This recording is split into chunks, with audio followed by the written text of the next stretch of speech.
How's it going, everybody out there? This is Jakejames Lugo. Welcome to the channel and welcome to this brand new JJ's One Man Podcast. I hope that all of you have been doing well. It's been a heck of a week. Let me put it that way. It's been a ridiculously weird and goofy and just all over the place week. I don't know what the hell's going on over here. Like, people are losing their damn minds all over the place. We got crazy stuff happening in entertainment, people doing like crazy stupid stuff over there. You got people losing their minds on the internet, on social media for various reasons. Like, it's a typical week. We got YouTubers doing crazy stuff, which we will talk about. Exactly what you think it is exactly what we're going to cover. But there's a couple other things I do want to get to first as like the preliminaries before we get to the main event. Because man, this week has been weird. It's been a really weird week. I'm salty. I'm annoyed. I have my coffee, thank God, so I'm not going too crazy out here. Got a little bit of water with me for this episode of the podcast because we got a lot to discuss. We got to have some real serious conversations because this week has just been ridiculous, man. But before any of that stuff, little housekeeping. Make sure you guys leave a like on this video. Make sure you guys leave a comment as well throughout the episode or right after you finish the episode. And don't forget to subscribe to the channel if you haven't already. It helps out the channel a ton that you guys do so. I appreciate all the support as always. Again, all the links to my valid social media and everything else is in the description box. There's a lot of stuff for you guys to check out. But now let's get into the ridiculous week that we just had because my God, man, it's been weird. We got some Star Wars stuff to talk about. A few things. The first big thing that I'm like really salty about, and I knew this was coming. I knew this was going to be a thing at some point, but Star Wars Knights of the Old Republic remake is pretty much officially dead at this point. It's not being made. It's completely like canceled at this point. According to Jeff Grubb and a couple other inside sources, Jeff Grubb was really the one that everybody was really sourcing about this story. Basically, he went on his podcast and basically said, like, look, nobody's working on this game. Like, this game is pretty much done. Everybody's kind of like moved away from it. Sony wants nothing to do with it, clearly, and it's over. And of course, we all knew something was up. We all knew something was wrong when we started seeing not only all the trailers, but a lot of the social media posts get scrubbed off a lot of the different official PlayStation platforms, like the Twitter page and everywhere else. It's a damn shame because Star Wars Knights of the Old Republic, like I've said many times, both in my review of it, as well as also other times I've talked about this game, it's one of the most popular, one of the biggest RPGs in the genre, straight up. It's not only one of the best Star Wars games, highly praised by many Star Wars fans, but also a lot of RPG fans that love the entire genre. This is one of the RPGs that helped make the original Xbox. And it's one of those biggest games that people love and people demanded and really want to see make a resurgence. People wanted this remake ever since the trailer, or the teaser, I should say, was shown during the State of Play from PlayStation. But alas, we're at the point right now that we aren't going to get this game, that it's over. Now, some of it has to do with Embracer Group. I'm pretty sure there's going to be some sort of big expose by Jason Schreier or somebody. Whoever has ninjas. I think Jason Schreier has the most ninjas out here, so he's probably going to have somebody tell him some like info about all this. But I need to see some sort of big expose and find out who did what when it came to this game, because how do you fumble one of the biggest, most desired RPGs in history, I could argue, for quite a while. Maybe not in all of history, but one of the biggest not JRPGs, but one of the biggest RPGs and one of the biggest Star Wars games that people want to see a remake of. How do you just fumble that? How do you just like drop the ball with that? And why is it that one of the biggest publishers out there, PlayStation, Sony, wants nothing to do with this game? Something about it is not adding up, and it feels like there's some sort of like piece of the puzzle or piece of the story that we're missing. The other thing that I think is also interesting about this, that is kind of related, is that there was that big lawsuit. There was a class action being filed against Aspire Media, which are the ones that made the Knights of the Old Republic remaster for 1 and 2, but they're getting sued because they didn't do the restored content that they promised for Knights of the Old Republic 2 on the Nintendo Switch. That entire lawsuit is all over the place, and one of the things that was cited in one of the official documents from Aspire Media was that there was a third-party entity that came to them and tried to block them from actually making the restored content DLC, from releasing it. I want to know who that third party is, and I want to know who exactly said what when it came to that stuff, because that seems like it's another piece of the puzzle that could probably like indicate what went down with all this stuff. Like, because it just seems like there was a lot of things that happened so quickly, especially after that teaser trailer and whatever else was shown to PlayStation and Lucasfilm and Disney possibly when it came to Knights of the Old Republic remake. I need to know all this stuff. Like somebody needs to do some sort of story or something that really reveals all this. Or somebody's got to go talk to somebody, make a couple phone calls, because this is a damn shame. Like straight up. This is a huge, huge shame. Like I even saw Mr. Matty Plays like on the borderline of crying over here. Like in one of his videos. Like he was completely distraught. And I understand. I'm sorry, Matty, but you have to face the truth. It's just a darn shame. Like everybody's mad salty about this, and I totally understand why, myself included. I even shared this news over on my TikTok and over on Threads, and everybody was so upset. Because, man, how do you drop the ball on this? Like, how do you not do this game that people want? Clearly. I'm just saying, but that's one thing that happened. That was something that happened like a couple days ago, and around the same time we had something else that happened. But that was like the first thing that was like all banged up, right? The next thing Star Wars related that was all banged up was this stuff about Taika Waititi, okay? So if anybody doesn't already know, Taika Waititi, he did Thor Ragnarok. He also did Thor Love and Thunder. He did a couple episodes of The Mandalorian. He was the IG droid. The IG series droid in that, in The Mandalorian. He's also apparently working on another Star Wars movie. And he just put out Next Goal Wins, which wasn't that great of a film. I saw that on the AMC Unseen presentation. And honestly, that movie is just kind of meh. It's very low mid, I should say. Wasn't that great. But Taika Waititi's over here talking smack, to Variety. And he actually, I think he said it to a couple other outlets too. But his comments, and I'll read them, so exactly I get the exact quote, right? Speaking with Variety, he comes out and he goes and says that it will be a dramatic pause, a Taika Waititi film, when asked about his Star Wars film, what it would be like. He also came out and said that it's going to piss people off. Now, here's my problem with this, okay? I got no problem with Taika Waititi making a Star Wars film, even though I think that everybody's kind of like over Taika Waititi in some sense, because I feel like his movies could be a little bit too much. They're very Taika Waititi to like the worst degree. Not because like he's doing anything inherently like wrong making his movies, make the movies that you want to make. But I feel like his sense of humor, his approach to filmmaking, you can only take so much of it at a time. Like I feel like everybody needs a break from Taika Waititi, like a long break, because it's just not working as well as he was working when it came to Thor Ragnarok. I think everybody enjoyed how that movie was at one point, especially where Taika wasn't allowed to kind of like be let loose as much with the storytelling and the way that he shot the film, unlike what he did with Love and Thunder, which really rubbed people the wrong way. But what puts pause on this for me with this Star Wars film, and why I'm so worried about it, is the fact that he comes out and says that it's going to piss a lot of people off. Why is that? This is the thing I don't understand, and I spoke about this already a few times in the last few episodes of this podcast. Why is it that Lucasfilm, or let alone Disney for that matter, really it's Lucasfilm, why is it that they allow some of the people behind the scenes that are working on these projects to be so antagonistic to the audience, or get into a spot where they're volatile towards them, or they want to have a standoffish attitude?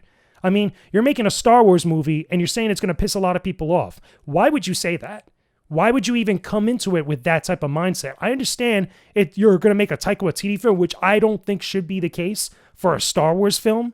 It feels like Lucasfilm should probably have a little bit much more handling on this movie, have a little bit much more of like a tighter grip on it. But like, why would you even go on an interview and say that? It's already bad enough that your movie has been kind of MIA. We know nothing about what movie you're making, let alone what the story is, what time it's going to take place in, the characters, the setting. We know none of this stuff. We just know that Taika Waititi is making a Star Wars movie, and already we're getting off on the wrong foot. It's like, why would you make a statement saying that it's going to piss people off? Are you looking to piss people off? Are you looking to get at Star Wars fans? I mean, look what happened with Rian Johnson with The Last Jedi. A lot of people don't like it when I bring that up, but straight up, him and a lot of other people around that time were being very antagonistic to Star Wars fans, which did not help a lot of the vibe that was going on after that movie came out. Straight up. That's a fact. There's no subjectivity. There's no opinion with that. That's a fact. That actually happened. And I feel like these types of approaches and this type of thing with Taika's Star Wars movie is the absolute wrong thing to do. Like, I'm really interested later this week, because this happened like right at the start of the weekend when this came out. I'm really interested to see what other Star Wars media, like critics, like Kristen Harloff, maybe John Campea, and a few others out there, Grace Randolph, what they have to say about this, because it's already at this point where we have a number of different people behind the scenes that are just basically standoffish with Star Wars fans, because they probably know they're going to get criticism. They probably know they're going to get scrutinized. So why take this attitude of like, you know what, just throwing a jab at them to give them more ammunition to just be more volatile. It just doesn't make any sense to me. It makes no sense to me as someone, if you're making a film, let alone a Star Wars film, that you want people to go see in theaters, that you want people to praise and have good word of mouth. Why would you make a statement like this? It just doesn't make any sense. Like, if I was his PR or if I was Lucasfilm PR, I'd pull him to the side and be like, yo, for real, stop talking like that. We need people to come see this movie. Like, what are you doing, son? Like, have a real conversation with Taika, because maybe Taika feels like he's on top of the world. Maybe he feels like he could do no wrong. But to me, this type of attitude, this type of thinking is the absolute wrong thing to do. Straight up. I don't need Taika to tell me that this movie that he's making is going to piss me off, because we already are in a bad spot with Star Wars films. Like, a lot of people didn't like The Mandalorian Season 3.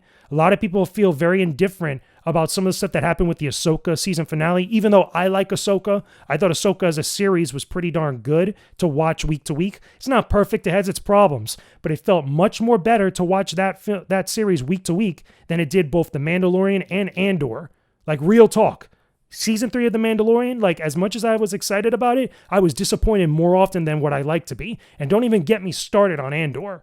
I still feel like many people overly praise that show and are almost overly obnoxious about it, as far as like the quality of Star Wars that we want to see out here.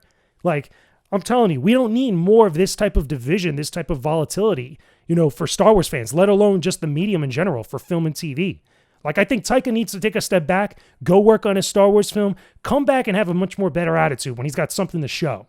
Like, and I'll be totally transparent with all of you. I've said this already a couple times. I still don't think that this movie's coming out. And I have very little faith that Lucasfilm is actually going to put it out as far as this movie's concerned. The reason being is because they've actually taken out and put to bed any other like projects multiple times for much lesser reasons than this. And apparently this movie's like in such early development where Taika's writing it, which I don't even think Taika should be writing this movie. Like, Lucasfilm's got to go get writers to create a movie, write up a script, all this other stuff, and then just have a director direct, as opposed to having multiple hands in multiple pots like this. And then having this type of attitude. It's just, it's not a good look to me. It's not a good look. It doesn't have a great vibe. I have a bad feeling about this. Like, in all the puns and stuff intended. Like, straight up. It's just not a good look to me. And I really hope that at some point Lucasfilm or Disney steps in and is like, look, we got to stop talking to Star Wars fans. We got to stop talking to viewers like this, because we just don't need this right now. We're already in a weird spot going on with not only Star Wars, but also the Marvel Cinematic Universe. We don't need this right now. So stop doing that. Just try to entice people to come see our films rather than just give them more ammo and more reason to deter them from actually seeing it. I'm just saying, maybe I'm alone in this. Let me know in the comment section what you guys think about this, because I just don't think it's a good look. I don't think that Taika Waititi should be talking like this about his Star Wars film, let alone he's got nothing to show for it. So don't give people a reason to not go see it already, and the movie hasn't even been made yet. It's so crazy, right? So that was one thing. Now, let's talk about some other craziness, okay? Or other goofiness, I should say. Not craziness, but goofiness. If you guys didn't already know, last episode I talked about the Game Awards. I gave my predictions on who the winners might be based off the nominees that got announced earlier in the week. They got announced on Monday. That same day, I talked about everything as far as what I felt was going to win, what I felt was good picks, and what I felt got snubbed, which is what we're going to talk a little bit about here. And I mentioned a little bit about it in that episode. I still feel like games like Hogwarts Legacy, games like Hi-Fi Rush, Octopath Traveler 2, all got snubbed in various ways. The biggest snub, to me, was definitely Hogwarts Legacy, because it was clearly not voted in or nominated in any sort of category, which I think is crazy, which I think is completely unfair. And a lot of other places, not me, but a lot of other places that are talking about this in the wake of those nominees being announced, felt that this was a statement by the judging committee or the groups of people that were judging to decide the nominees and also decide the winners, a statement from them about it, which is not fair. I felt like the Avalanche team or WB Games team over there that made Hogwarts Legacy is being treated unfairly, is being treated in a way that I think is not right, based off of things they have nothing to do with. It's a lot of the personal nonsense from a lot of the media outlets and people that are voting on this stuff, letting that get in the way of their objectivity. I think that it's pretty shameful to see that, because what made it worse and look really bad for the Game Awards was that the Grammys nominated Hogwarts Legacy for a Grammy for Best Soundtrack, I believe. Either it's one track or the entire soundtrack. And even that category in the Game Awards, when it came to Best Sound or Best Music, Hogwarts Legacy was nowhere to be found. How can our awards show not have that game, but yet another show like the Grammys, which is known for music, include that in that category? They even included Star Wars Jedi Survivor, which is cool, by the way, which is awesome. But the point is like Hogwarts Legacy wasn't included in the Game Awards nominees, like at all. So what's up with that? Like really, why is this the case? I mean, you can make arguments for the other games I mentioned, including Hi-Fi Rush, including Octopath Traveler 2, which a lot of that I feel like comes down to recency bias, especially with Octopath Traveler 2, where it wasn't even nominated for Best RPG, which is a damn shame. Because I saw a lot of people praising that game, and it sounds like a lot of people did not play it. Or at least a lot of people in the media, I should say. A lot of people also would argue that Starfield was snubbed, and I disagree with that. I don't think Starfield should have been nominated for Game of the Year, and I base that solely on my experience playing it. Because like I've said in many different spots where I talked about Starfield, the game had some pretty bad bugs and pretty bad game-breaking glitches and bugs that affected my own experience, where I couldn't finish the game. And I understand that other people didn't have that, but when it comes to stuff like this, when we're talking about games of the year, the best of the best this year, as soon as a game has something like that, it automatically gets a big knock against it for me, in my own opinion. A lot of people might disagree with me on that, and I feel like there are certain games this year for the Game Awards that are getting completely, a pass on stuff like this. The biggest one to me is Baldur's Gate 3, straight up. That was a game that I saw multiple times that had game-breaking bugs, and it was completely just given a pass. I talked about one of the big ones that I experienced was that one involving the cutscenes and combat, where it felt like while I'm in combat, all of a sudden my character gets into like this stuck animation where it feels like they're in a cutscene and I can't do anything. I can't progress the match or progress the combat, which is a shame. And because it happened to me multiple times and it happened to other people too. But for some reason, a lot of people can still consider that the game of the year. But I digress. I've already talked more about that and more in depth in the episode where I talked about the Game Awards. So go check that out when you get a chance. But that's not what I want to talk about in relation with all this. That's not the thing I really want to focus on. What I do want to focus on is something that I saw that was on the Game Awards website that to me was very disappointing. And it relates to the Hogwarts Legacy thing because of the judges and the outlets that are being added onto the judging committee for the Game Awards that choose the nominees and also choose the winners when the show happens. Why is Wired included in there? Big question. And a lot of you are probably listening to that and like, wait a second, what was the problem with Wired? Like, what was the big deal, Jay? Like, here's the problem, right? If you don't remember, and I talked about this in multiple spots, Wired was the outlet that gave Hogwarts Legacy a 1 out of 10. Now, it's a 1 out of 10. Originally, I thought it was a 2 out of 10, but I went back recently, like as early as today, looked at it, it says 1 out of 10 on their review, which to me is incredibly disingenuous, malicious, and uncalled for, and so unjustified. The team at Avalanche did not deserve that because that is not indicative of the quality of that game. As someone who has reviewed it, as someone who played it for well over 35, 40 hours, knows what the hell I'm talking about. And that game is not a 1 out of 10. The reason why I have a problem with them being on the judging committee for the Game Awards is because of stuff like that happened this year. That is a huge, huge red flag to me because let me say this at the top, right? I like Jeff Keighley. Jeff Keighley, I've said it multiple times, does a lot of great service for the entire industry with the Game Awards and many other things that he does. He's someone that cares about developers. He's someone that cares about the industry. He really has a passion for this stuff, which is true, which is good. And you see that in his shows when it comes to supporting a lot of the developers and the teams that make these games. That's a big deal. I mean, if you don't believe me, go look at what he did for Hideo Kojima during one of the years when Hideo couldn't even actually show up to the award show. That's a famous thing that's been memed. It's been shared around. Everybody knows about that. So he cares about developers. So then why is it that you would include an outlet or allow an outlet that clearly did something maliciously over personal issues for some of those people on that website towards a development team that did not deserve that? Straight up. Because if we're going to be honest here, if we're going to be fair, if we're going to be objective about all this, the way that Wired went about that with their review, which is still up, by the way.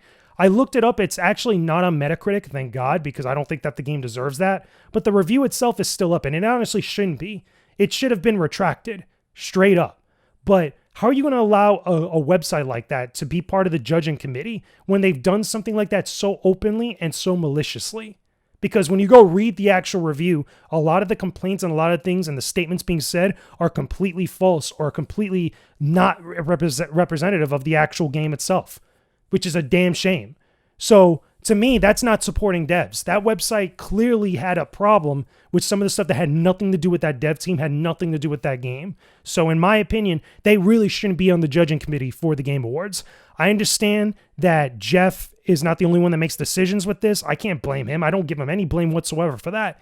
And I also technically can't even blame the Game Awards themselves. But I do think it's a question that does need to be asked. When an outlet does something that's so openly like not cool and so openly like wrong and messed up, why is it that it's given a pass to still be participating in stuff like this? When clearly, when the whole show itself, despite it being a marketing ploy for many people, at least that's how they feel about it with all the world premieres and stuff, if it's still supposed to be a celebration of games and a celebration of the teams that develop games and stuff, why is an outlet that was so inherently just against one specific team for something that they did not do, why are they allowed to be considered a verified judge for the judging committee of the Game Awards and decide what the nominees are? Because I'll tell you right now, the fact that Hogwarts Legacy was not nominated even for one award definitely looks even more shaky because of stuff like this, because Wired is part of that team. There's other groups on there that are very questionable, and again, I'm not going to get into it here or there because it gets into another conversation, but specifically with Wired, because they're the ones that so openly did something that was not cool and not right. That's where I bring up the question. That's where I feel like this is something that people need to talk about more. I mean, if you don't believe me, go look on the Game Awards website. You know, again, nothing against the show, nothing against Jeff, nothing against anybody that works on the show. But that's a question I feel like is valid. That's a question that needs to be asked and needs to be discussed at some point, because if you're going to hold developers and teams and the industry and even fans and gamers to a certain standard and criticize them over things when they happen, we also have to do the same thing about the media that covers games or the media that has a voice in shows like this, whether it's the DICE Awards, the Golden Joysticks, the Game Awards, whatever else, whatever have you. Even if it's just influence on a bigger platform like Twitter or like, TikTok or wherever else that Wired is at. These are questions I feel like are very valid and should be discussed a little bit more. But that's just my opinion. I digress. Let me know your thoughts about all this down below in the comments section. So now comes the main event. So let me take a sip of this water over here because this is going to be a long one. And this is going to be serious. This one's going to be crazy because there's a lot of stuff to touch on this next one, man. Some crazy stuff we got to talk about, right? So let's talk about what happened with Jirard The Completionist and the charity controversy that got brought up earlier this week, which I believe at the time I'm recording this has already been more than 4 or 5 days. I could be wrong, give or take like that, but it's been a hot minute, okay? And I'm going to say up front at the top, right? The reason why I've waited a bit to talk about this stuff is for a few reasons. Number one, I wanted to see if there was any more information that came out about it in various different sides of this, specifically with Jirard, which, by the way, up to this point has not said one thing, and we'll talk about why in a second, but also any other things that came up about it from other organizations, other people that probably worked with them, with that charity foundation, with other information that probably the two people that actually did videos about it, which were Mudahar from Some Ordinary Gamers or Carl Jost, who actually did the 2 videos that brought all this stuff to light. I wanted to see if there was any other info that came up, and there was. Thank God that I actually waited a little bit. But beyond that, too, I even waited a few extra days about this. And I feel like now, at the time I'm recording this, now is a point where I feel like I could say something and I could actually talk about my opinions about this. On top of that, I should also say that I've met Jirard. I've met him in person a few times. We've been cordial. We've been nice. He's been nothing but nice towards me. We never had a problem. We never had beef. We never had anything like that. So everything that I'm going to speak on, everything that I'm going to talk about, everything that I'm really going to kind of like discuss in this entire situation comes from a place of objectivity, comes from a place of me doing my job as a media person and me as an individual looking at all of this stuff from the outside looking in and looking at it in the way that everybody else is looking at this, because there's no other way to look at it. That's the biggest issue that I have with this, right? So here's the thing, okay? And also I should say too, on top of that, like, I've known Jirard now for, I want to say, the better part of 5+ years, I think. Maybe longer, since I first met him. Because I first met him at E3 when we were both going to the Ubisoft press conference. We met outside. And then I met him a couple times afterwards, at various times at E3. And we even have one of the few pictures that we have of each other together. like that, or the ones that were together in a picture, is actually from one of the last few E3 shows that I went to before the show pretty much like caved in. And normally I don't get a lot of pictures with people for various reasons. I'm very self-conscious with that because I look at it where these are my colleagues. Like, they shouldn't be looked at as any higher than me because we're all part of the same industry. I don't care how many subs and other types of things that they have. Like, I'm media. I'm there with them as much as they needed to be as well, covering all this stuff. So I try to look at them as like colleagues and as compatriots and all this other stuff. That's why you're not seeing me like a whole bunch of other people like fanboying or going crazy looking for pictures and collages and stuff. But every once in a while, I'll do that.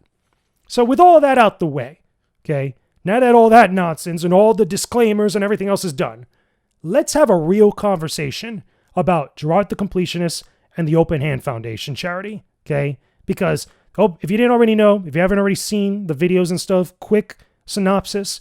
There were two YouTubers, Some Ordinary Gamers is Mudahar and Carl Jost, did two videos that were looking at the entirety of the stuff going on with the Open Hand Foundation, which is the same group of people that do the Indieland charity stream. They try to raise money for dementia research and all these other things. They work, apparently, quote unquote, they work with a couple different organizations, okay, according to them. And the two videos that both Mudahar and Carl did, okay, they were basically showing like, look, this charity has been going on for like the better part of almost 10 years. And they haven't donated a single cent of the money that they have gathered from people. And it's just been sitting in this bank account for almost 9 to 10 years. A long time. 9 to 10 years is not a small amount of time. That's a while, okay? And they've continued to go on and say that they're donating to these different funds, according to the video, saying that they've been working with these organizations that they name outright in multiple times throughout the years, and none of that has been happening. The reason why they know this and the reason why they're able to show this and say this in their videos is because the tax filings and the records of that charitable organization is public. It's out there. You could even go look this up yourself. So for anybody that has any doubts about what they're saying there, go look at it for yourself. In the videos, they actually show this. It's all out there. So they're able to make these statements and ask these questions about it. But then it gets even more crazy, right?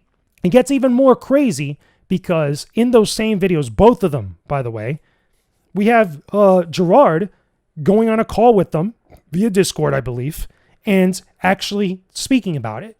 And he's on record for saying certain things, including that he knew about this for a set amount of time. They say originally at first it was 2021, but then he says, no, it's actually 2022. The point is that he knew about this for quite some time and then was still going on charity streams saying that this money was going to different places, okay? The bottom line is, if you didn't already gather that idea, was that all of this looks very bad. Just overall looks very suspect. It's not a good look. It's one of those things that's like, okay, hold up a second. Like, what's up with this?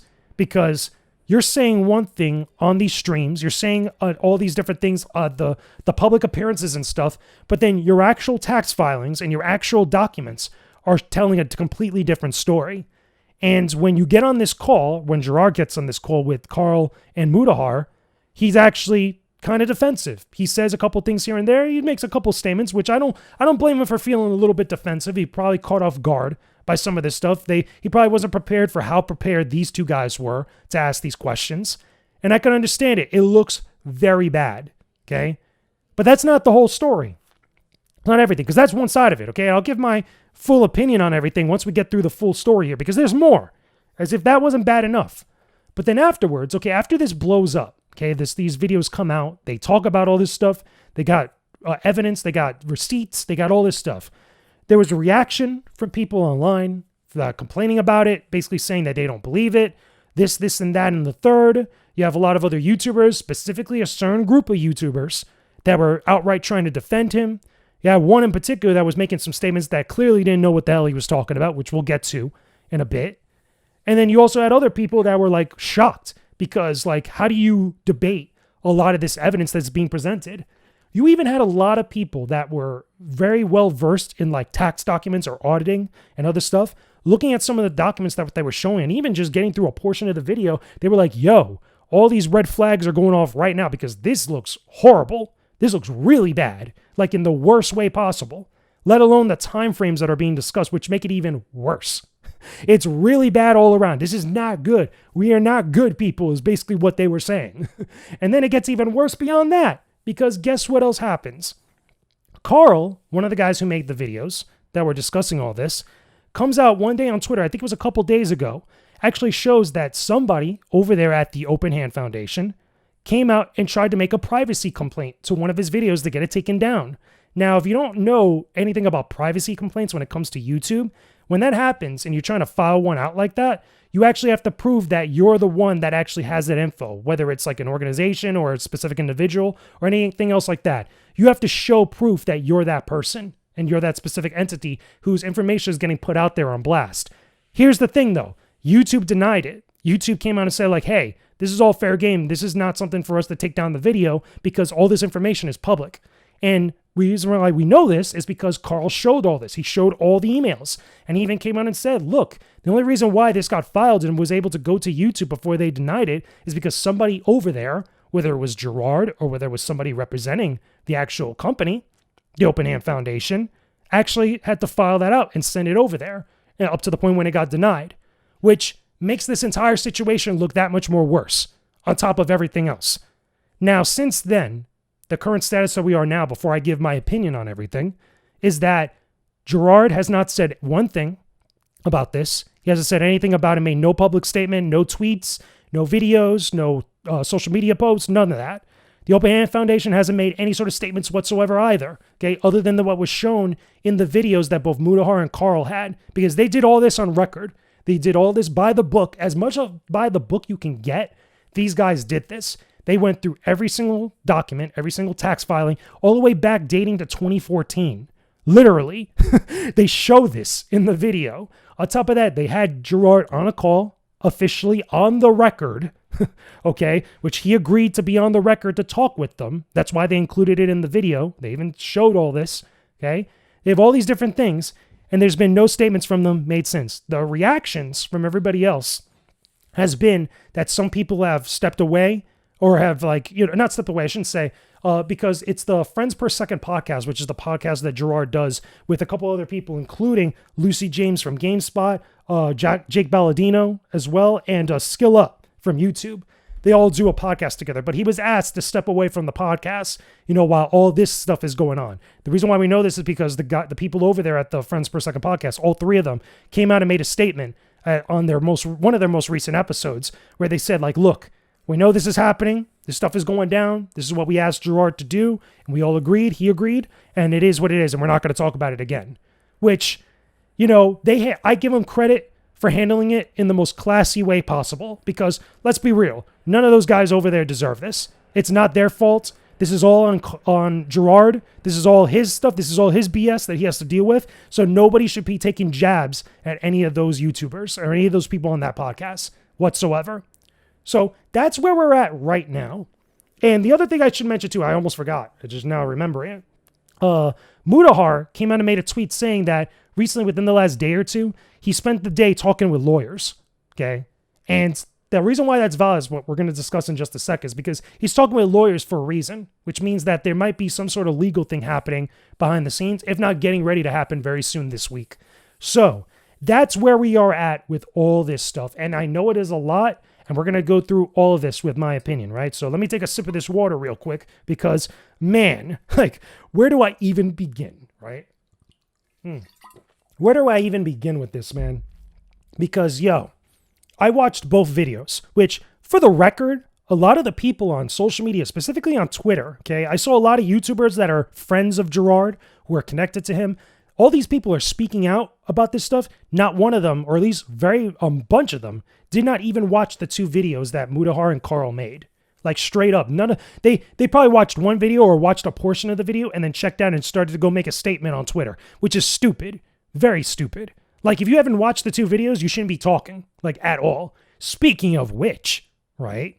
Let's look at this thing that freaking Pro Jirard did, okay? Pro Jirard comes out, he makes this tweet after all this stuff goes out there. He's saying, oh, this is nonsense. It's these two YouTubers trying to look for controversy. They didn't even get a statement or a comment from Jirard and stuff. With all due respect, Pro Jirard, and in this case, no respect is due to you at all. But do us all a favor out here and kindly shut the hell up. Because let alone you didn't even watch those videos, which funny enough, Mudahar responded to him and was like, yeah, we got him on the video, son. Like talking about this stuff, admitting that he knew about this stuff. What's up? Like you are probably the last person that needs to comment on anything controversy related for anything related to YouTubers or other people that we know. Mostly because of the stuff that you did. We all know what you did. But that's besides the point. You shouldn't even be talking right now, especially if you didn't watch the videos. Which is the same thing that goes for all these other people that were quickly out there jumping to the defense of Jirard without knowing all the facts. Because there's a lot of facts in those two videos that, I'll tell you right now, caused a lot of places, including not just Dexterdo, because everybody jumped down Dexterdo's throat over their headline, which is a stupid thing, but they're still reporting on the news. But you got outlets like IGN that were reporting this. You had a bunch of other media outlets, which I'm surprised other outlets outside of the games industry didn't report on this yet. Because I think they're probably waiting for a couple little pieces of information that they probably have an idea might be coming very soon. But there were outlets that wrote about this. There was also other YouTubers that don't normally get into this stuff that probably also know Jirard that were actually talking about this. Why? Because there's a lot of info in here that gives a lot of probable cause to think about this a certain way because it looks very, very bad. Very bad. I mean, you can't argue or debate and try to play this whole sympathy card, let alone like, oh, he's a good guy type of card, when you got stats staring at you right in the face. I'm serious. Like, go watch the videos. Like, let's go look at the stats for a second. Like, go look at both of those videos that those guys did. They show the documents. Why? Because they are public record. They are right there for everybody else to see. It's right there. Like, they show, look, for all these years, this foundation has not donated a single dime, a single cent to any of the places that they are saying they are donating to. They are taking your money after asking you for it, and it's just sitting in this bank account. That is a fact. That is shown in the records that they're showing there. They even asked him about it, and he admitted to this on record. Like, come on now. Like, how can you guys not see all this stuff? Like, at all? And here's the thing, like you look at some of the statements that were put out there by some of these other YouTubers, like Miss Fushi, like all these other people, like what was it? I don't think it was Antu, but there was a couple others that were from like that normal Boots crowd. Like, let me be honest with all of you, okay? And I think I say this with sincerity in the same like parallel like attitude as many other people that are looking at this from the outside looking in, okay? Nobody wants to hear from any of these other YouTubers, specifically from any of his friends about how much of a good guy he is, how much work he's done over the years, how much he's worked with other content creators and all this other stuff, all this other goodwill and stuff. Yeah, that's all fine and dandy. But nobody wants to hear from any of you about that. You know who we want to hear from? You know what we want to hear about? We want to hear from Jirard himself and hear an explanation of why this is the way this is.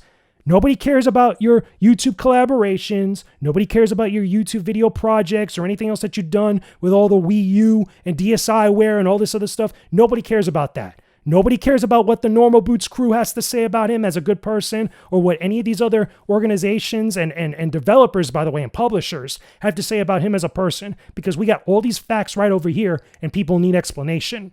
That's a fact. That's not me being subjective. Again, I got nothing against Jirard personally. I got nothing against anybody else personally in relation to this matter. But the point is like we got these facts staring us right in the face. We got these numbers and these documents staring us right in the face, and people want answers. People want answers, especially those, by the way, let's be real here, those that actually donated to his charity and now have to face the facts that their money hasn't gone to where they were donating to. That's a fact. I don't care about any other things that you have personally, emotionally, or anything else about this guy. That's the truth. So what's up with that? Okay? Now, the other thing in relation to this too, was I'll get to Jirard specifically in a second.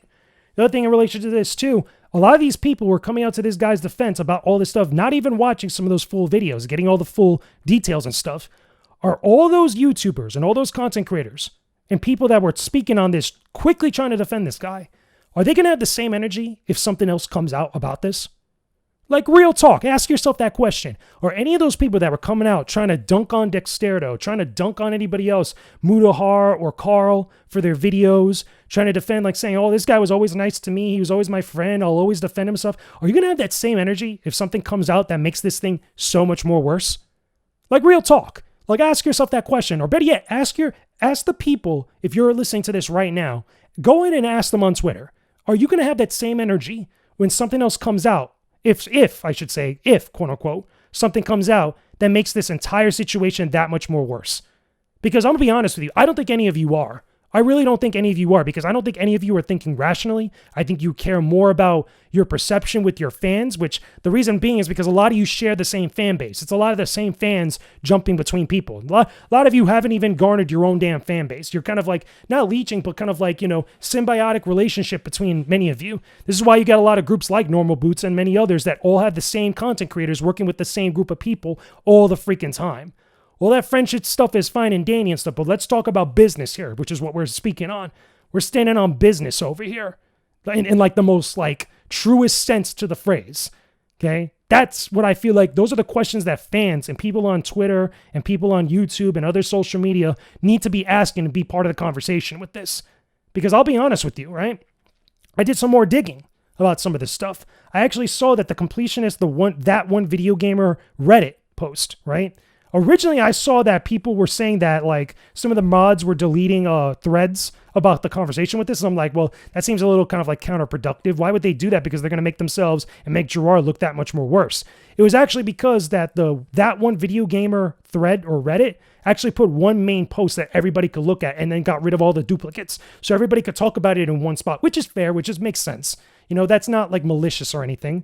But if you go on that actual Reddit thread and see all the conversation that people were having about this stuff, a lot of them, especially Jirard's fans, are very confused, very kind of like they feel a little bit betrayed. And a lot of them have a lot of questions and a lot of like theories and stuff that they feel there's a lot of validity to them because of all the information that's presented. And I cannot blame them. Like, when you really think about this, if somebody that that you've watched for years on YouTube has constantly like shown that they're a good person, they go and they do all these different things, and for years they're telling you something, you pretty much are more than likely going to believe it, especially if you're a big fan of theirs. So when it comes out that like, yo, not everything has been up to par here, not everything has been like literally all feels like it's legit, let alone what it's actually supposed to be doing, you're going to feel a type of way. And I can't blame them for feeling a type of way, because I would. Hell, if I gave this guy like, $1,000 for his charity, and I found out that for 5+ years, like all the way up to about 10 years, that $1,000 that I gave him was sitting in this bank account and was just there, of course I'm going to feel the type of way. I'm going to have some questions. I'm going to be like, yo, Jirard, let me talk to you for a second. Let me ask you a question. That's the first thing that's going to be on my mind.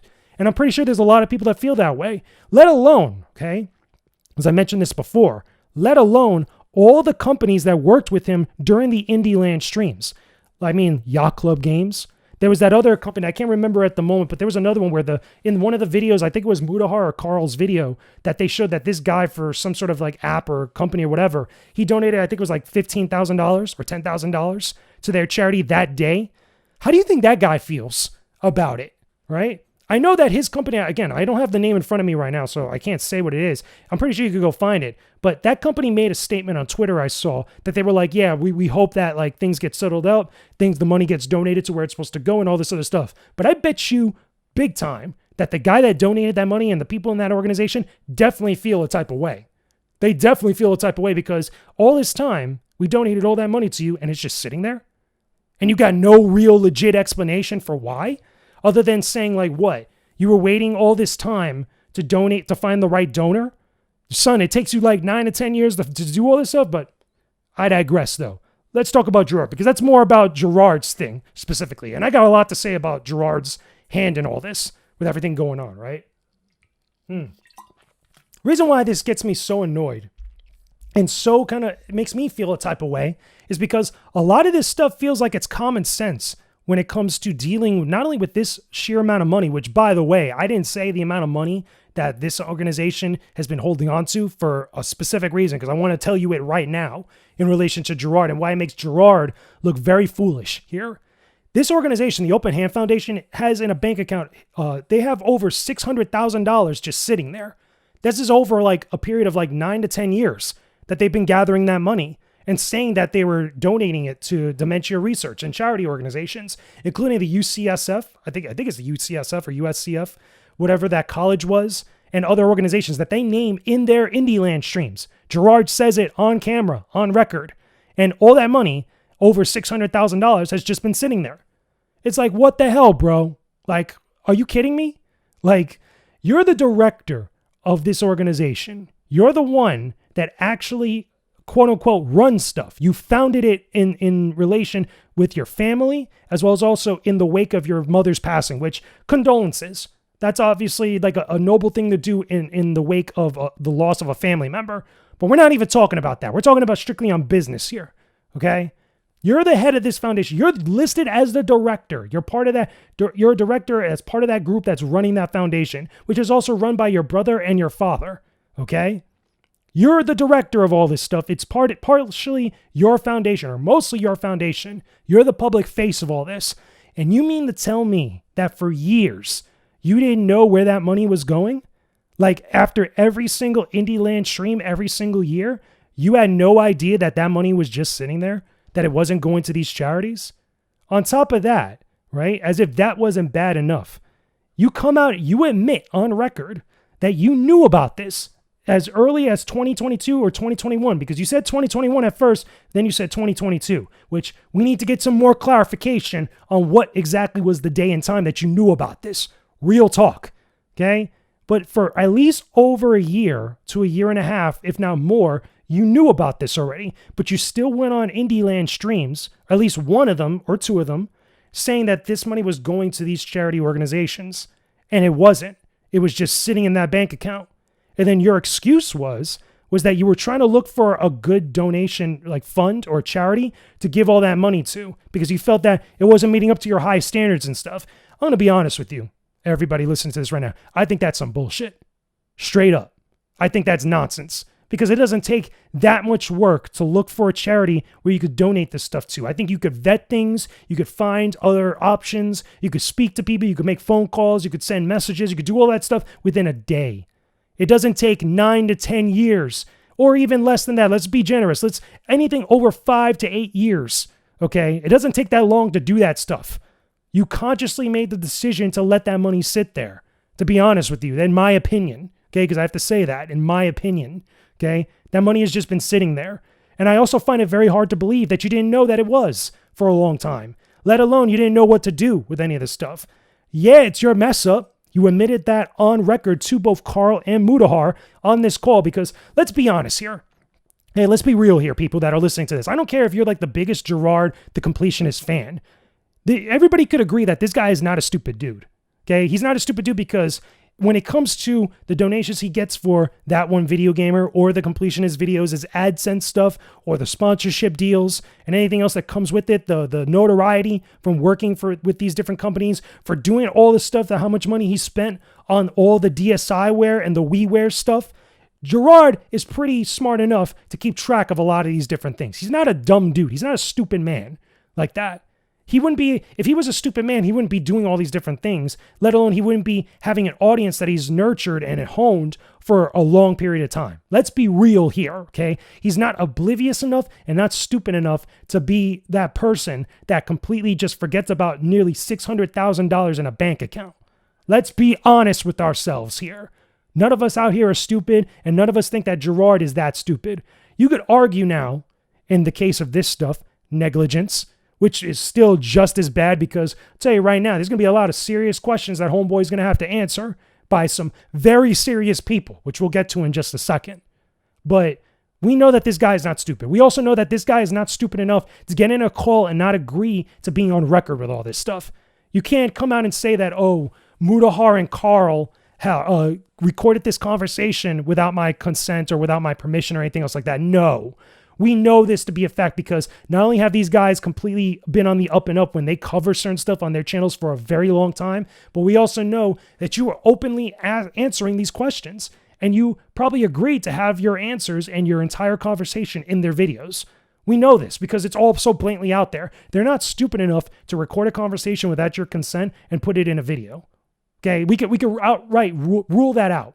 The other thing too about all this, and why it makes it look that much more worse. On top of, by the way, before I even get to that, the stuff about the privacy complaint towards Carl's video, which I really want to know. And I think that whenever Jirard talks about this stuff, because he has to talk about this at some point, because everybody is literally dragging him through the mud asking questions are looking to get answers to questions that he needs to answer. But this is one of the things that he has to speak about. I want to know if that privacy complaint was made by him or was made by somebody in that organization, which is probably more than likely his brother or his father. And I doubt it's his father.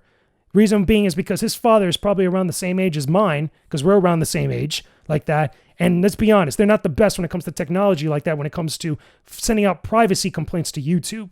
I find that very hard to believe. So the only other person besides him that was probably doing this stuff and is on the up and up that's capable of doing something like that would be the other person that helps run that organization, which is his brother over there. That also happened to be the same person that sent that email statement to Carl and to Mudahar, which was a very long statement.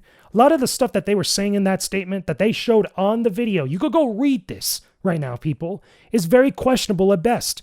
It's very, very suspect. There's a lot of things in this entire situation in relation to Jirard specifically that really take away a lot of the good faith that one could put into him. And it doesn't give a lot of reason for many people, myself included, to believe every word that he says. Because, look, you've lied about practically going on these IndieLand streams saying that the money that you were gathering from people was going to these organizations, and it clearly wasn't based on these documents. And on top of that too, which Mudahar and Carl point out, you guys put on your website that you're working with a specific organization, with a specific person that had a statement from them, and that person was fired or let go like years prior to your organization being a thing. I think that's a legit thing that needs to be questioned by some very serious people very soon, because that type of stuff, when you have all these little things popping up and are being raised up as red flags, that paints a very bad picture of you and very bad picture of what you've been doing for a long time. And I don't think that you have that much of an easy answer to make or to give everybody that's going to be satisfactory enough to explain that type of stuff away. Because you can't just come out and say that you're working with an organization with getting quotes from people that were not there to begin with when you were a thing. That is borderline like lying and fraud, straight up, allegedly, right? The other thing too, on top of that, is how you're going to tell me that all these expenses that were shown in the video, that were shown that there was like, thousands of dollars that were spent every single year since 2014, just listed as expenses. And as a charity organization, you have to break down your stuff, but you have them just listed in this one blanket thing called expenses. And I've seen multiple videos and multiple posts from people saying that as a charity organization, you can't do that. You really cannot do that, because that's an audit waiting to happen, which leads me to all this other stuff, which I think is what the next logical step is probably going to happen, okay? Or the next logical steps, I should say. Because number one, Jirard has not said one thing since all this stuff broke out. And he's talked to his friends at the Friends Per Second podcast, because they came out on record, said that he spoke with them, and that's why he stepped away from the podcast. If you really believe that he wouldn't be stepping away, or he would do this anyway if he was like, again, there wasn't enough info for all this stuff going on, you're lying to yourself. There's enough info and enough cause for concern for them to ask him to step away to deal with all this stuff, okay? But on top of that, he hasn't talked to anybody else publicly. He hasn't made no public statement. And to be honest with you, if I'm a betting man, I would bet that he's talking to his lawyers right now, or he has been for quite some time now, for a number of days. I don't think it's a coincidence that not too long ago, Mudahar came out and said that he spent the day speaking with lawyers and that he was exhausted from it. I wonder why that is, especially after this video came out. I also think that maybe both Jirard and maybe the Open Hand Foundation are probably talking to lawyers and probably reached out to him to talk with him about some stuff. Because here's the other thing too, that I think is also a big deal, that I think should be, again, cause for concern from him. I think the IRS is going to audit him straight up. It's going to audit him. It's going to audit the Open Hand Foundation. The reason being is because if it hasn't happened already, it probably will happen very soon. But I honestly think it's happened already, where somebody reached out to the IRS to be like, yo, can you all go check up on this? Because this looks really suspect. And the other reason why I say that too is because Mudahar came out on Twitter sometime before him making the statement about the lawyer thing, saying that he took all his findings and sent it to the Attorney General and was like, yo, for the state that he lives in, which I believe is California, but I could be wrong. But he came out and said this. You could go find this on his Twitter page right now, okay? That he says like, yo, after waiting a couple days or waiting some time for him to say something, Jirard has said nothing about this. And I think it's kind of messed up. So I'm sending all this to the Attorney General and the state to actually go look into this. And if he actually did that, which I fully believe that Carl did that. Yeah, no, sorry, not Carl. Mudahar actually did that. I really believe that at some point, the IRS is probably pulling up to him and asking him to run his shit. Straight up. The reason why I say that is because this is way too much money to be just sitting there for charity, not used for years, not being touched. Apparently, according to him, that's just been sitting there. But there's other questions within that video that even Jirard himself admits on record. I want to stress this. On record that he says himself that are cause for concern and bring up a lot of questions that the people at the IRS are going to want to talk about. They're going to want to question him about. They're going to want to see the actual receipts. They're going to make him run his shit, because there's no way you're going to tell me that all this stuff is just sitting there for a long time. All these red flags are popping up for all these other people that do auditing, that are just looking at this from the outside looking in and being like, yo, they're going to want to know what's up with all this. I really believe that's going to be the case.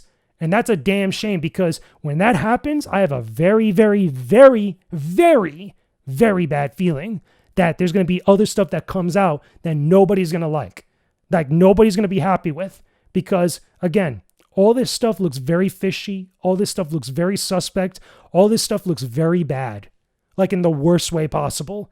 And the longer that Jirard doesn't say anything, that he stays silent about it, even though I understand fully, regardless of whether you're innocent or guilty on something, a lawyer, any lawyer that's worth their salt or worth the money that you pay for them, they're going to tell you not to say anything publicly. They're going to tell you to shut the hell up, which is what they should do. That's their job. But the longer that this goes on, the worse and worse that this looks.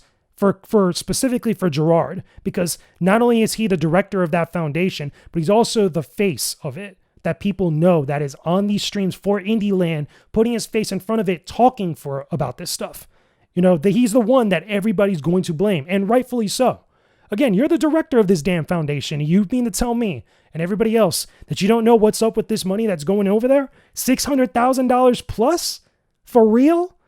I was even watching this other podcast, and I think it was, what is it? Not Anthony Daniels. Oh my God.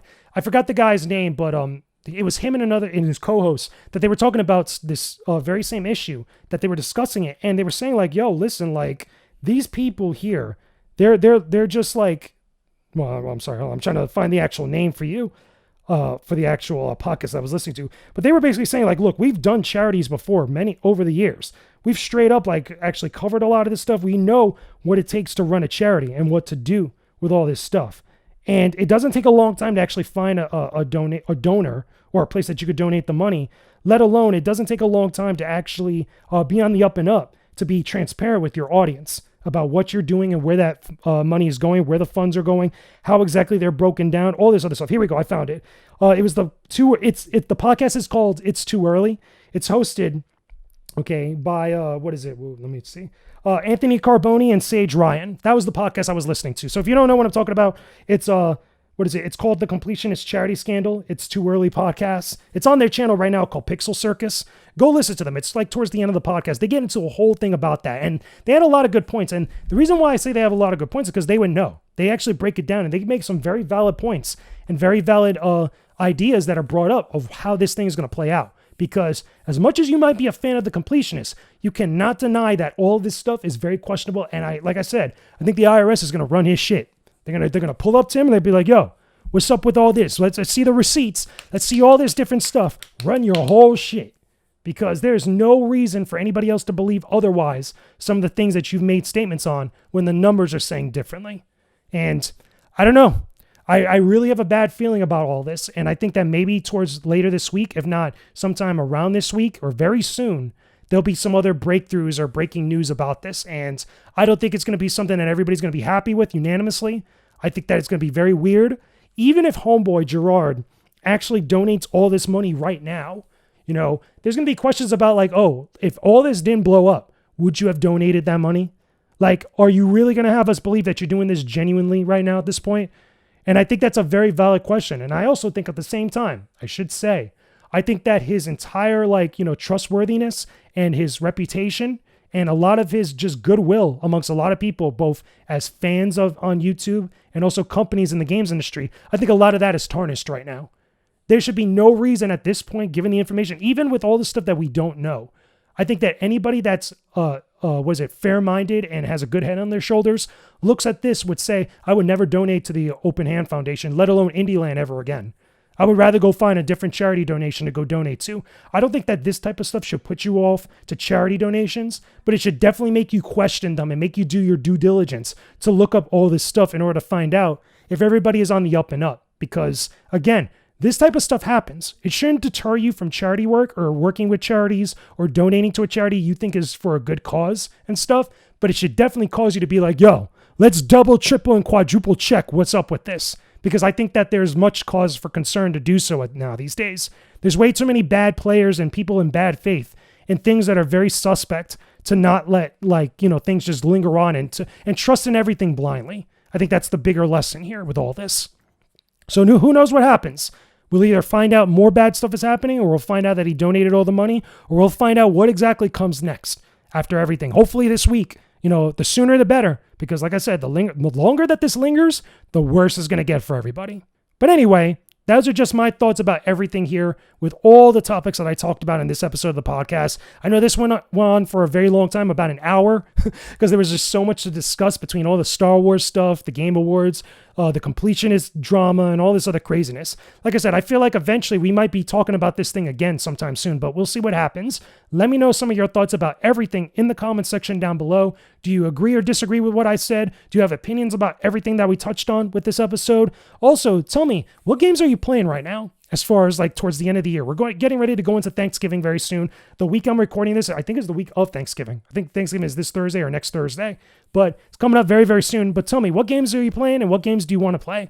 Put all that in the comment section down below. Leave a like on this video. Subscribe to the channel if you haven't already done so. There's a lot of great content besides this podcast and all the other podcast episodes that are up right now. I even did some stuff for Omni-Man in Mortal Kombat 1 recently that you guys definitely need to check out, and a couple other YouTube shorts I know you get a kick out of. But with that being said, I will talk to all of you again very soon. Peace out and stay epic, everybody.